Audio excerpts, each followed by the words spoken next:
Hey everyone, welcome back to our BCBA Exam Prep Series. This is week 5, part 2, where we go over reinforcement and punishment.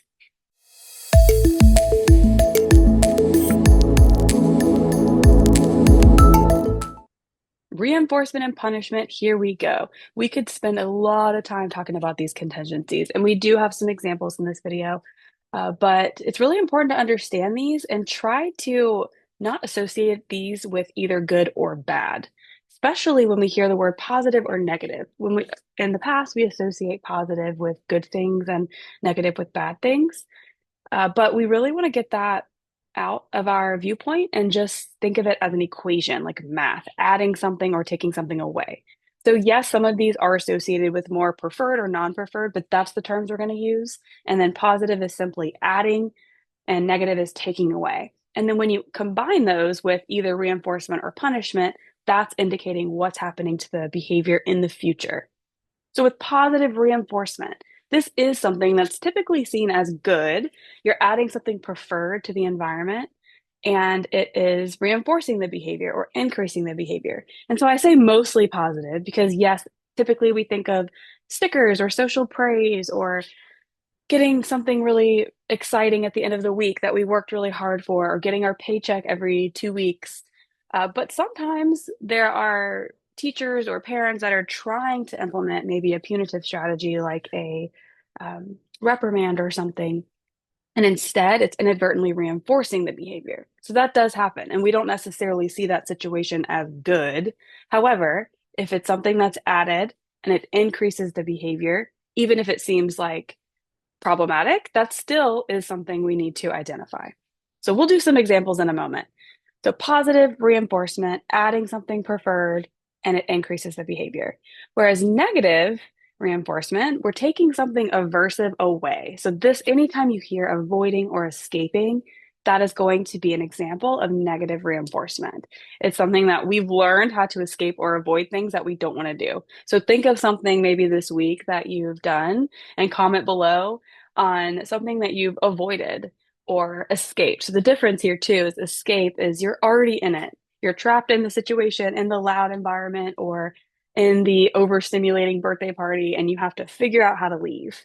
However, if that works, whatever you did to get out of that, you'll do it again. Punishment, adding something for positive punishment, adding something aversive that decreases the behavior. This one is like spanking or oftentimes reprimands or adding chores, things like that. That's going to decrease behavior. So, and when we're explaining these are certainly not recommendations. In fact, the only reason why we learn about punishment is so really that we can identify and recognize when it's happening because we don't want to implement these things, right? I mean, there are some punishment strategies that might be necessary for safety reasons, like response blocking or blocking when trying to elope out of the building, etc. But otherwise, we're really not using these. We just want to recognize when it's happening. So, number one, we can address it and try to replace with reinforcement and make sure we're exhausting all reinforcement first. But we'll get into more of that when we do the ethics lesson on this stuff.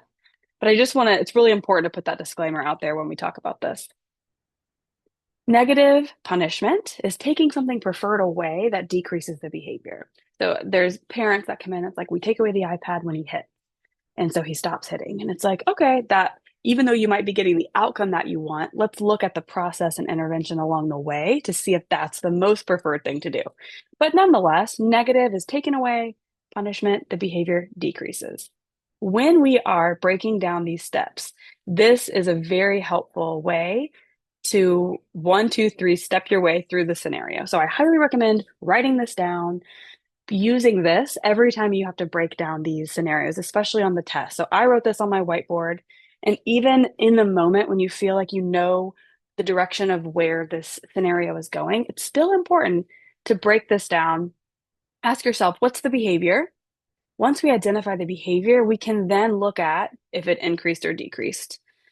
We don't want to confuse that with number 2, was something added or taken away? Look at some examples and then we'll do some together. Token economy. A child earns tokens for completing homework, which can be exchanged for preferred items. This increases homework completion in the future. The behavior is completing homework. Tokens are added, positive, and homework increases. So reinforcement. Same with social praise in this example. Therapists provide specific praise when a client uses communication, which increases that behavior of communication in the future. Also, tangible reward, or in this case, the child receives 5 minutes of tablet after cleaning up toys. Paycheck is another one. We go to work and we get paid and we keep going to work. And then social media likes can also be more of a real life example where a person gets likes or comments, which makes them want to post more. When I get more engagement and we have more engagement on our channel, I do feel more motivated to keep going. With negative reinforcement, let's switch gears. Remember, escape or avoid. The escape contingency, the client is allowed to take a 2-minute break after completing 10 math problems, and then they're able to be done. Sensory relief. This is very important for us to consider and implement within our plans. Having noise canceling headphones after requesting them or needing them, we want to provide that sensory relief. Some positive punishment examples, a speeding ticket, the driver receives a ticket for exceeding speed limit, or burning a finger. A person touches the hot stove and experiences pain, so they don't do it again.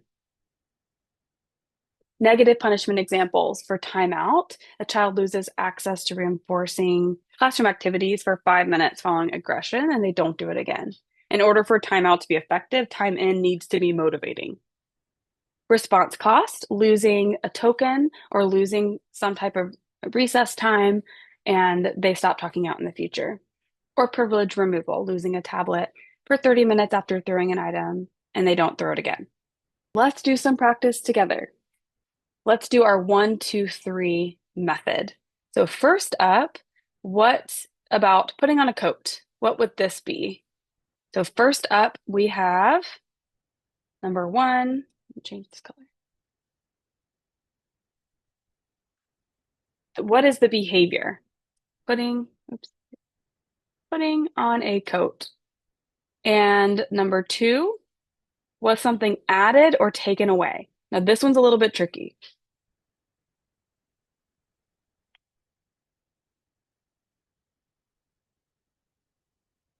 Cold removed. They avoided the feeling of cold because they put on a coat. Putting on the coat is the behavior, so it can't also be what was added or taken away. That's part of the behavior. Number 3, in the future, they continue to put on a coat. So negative reinforcement.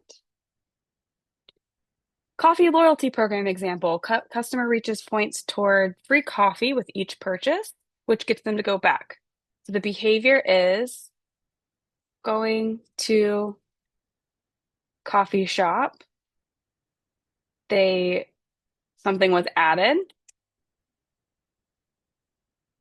The points were added and they continued to go back. It was increased, so reinforced. Next up, grounding a teenager. So we kind of have a hint here. Teen loses access to social events for breaking curfew, so they're on time in the future. What is the behavior here? Breaking curfew. Privileges lost. And in the future, does breaking curfew increase or decrease? Decrease. Good. Smoke alarm. A smoke alarm sounds when burning toast. So next time you don't burn the toast. That's ideal. The behavior is burning toast. Alarm added. In the future, burning toast decreases. So the alarm was a positive punisher. Good. Taking medication to relieve a headache. What's the behavior?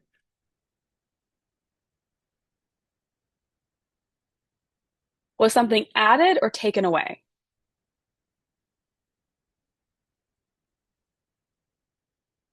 And then did the behavior increase or decrease? It doesn't really say, but in general, it says taking medication. We're going to assume it increased, and we do that regularly. That's going to be negative reinforcement. Avoiding traffic is the same. If we're avoiding it, maybe we're looking up Google Maps beforehand. So we're looking up the maps beforehand or going a different way and avoiding traffic. So that behavior increases as well. Okay, hope that helped. Comment below if you want more examples. I'm happy to do a part 3 and just do examples or practice questions if that's helpful. So comment below if you have any avoidant contingencies that you do regularly. That would be great for examples. Also, let me know your thoughts. Make sure to subscribe below so that you get notified when we have our weekly videos posted. Thanks for watching.